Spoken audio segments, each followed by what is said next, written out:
David, the medical examiner felt like he was up there all day long.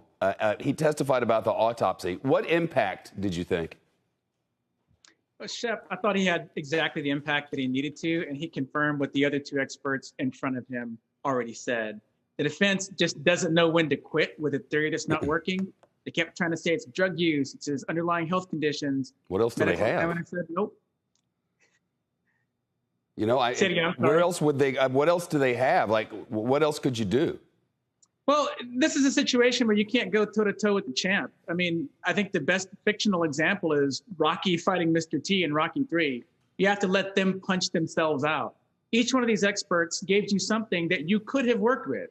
Chauvin said yesterday 4 factors caused George Floyd's death: knee on the neck, knee on the back and side, prone position, and handcuffs. You cross-examined him about those things. Each additional expert did something similar the defense could have worked with. Well, the prosecution's wrapping at some point. We're hearing sometime early next week, then the defense. If you're the defense, what do you do, especially right out of the gate? At this point, I think the defense is behind the 8 ball, and I don't know that the defense can really recover. What I would do if I hadn't done it already is I would sit down, I would talk to Chauvin, and I would say, look, at this point, a victory doesn't mean walking away with anything unless we're lucky enough to get a mistrial.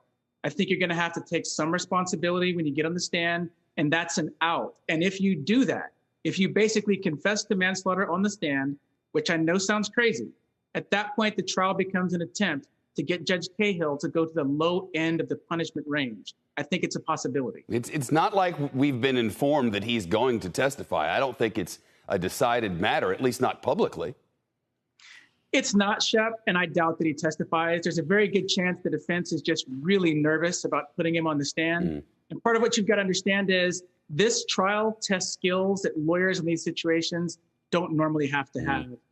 You're not normally deposing CEOs, which is essentially what the police chief is, and you're not deposing people like Dr. Tobin or Dr. Thomas. So I think they're just a little scrambled for figuring out what the best move next is.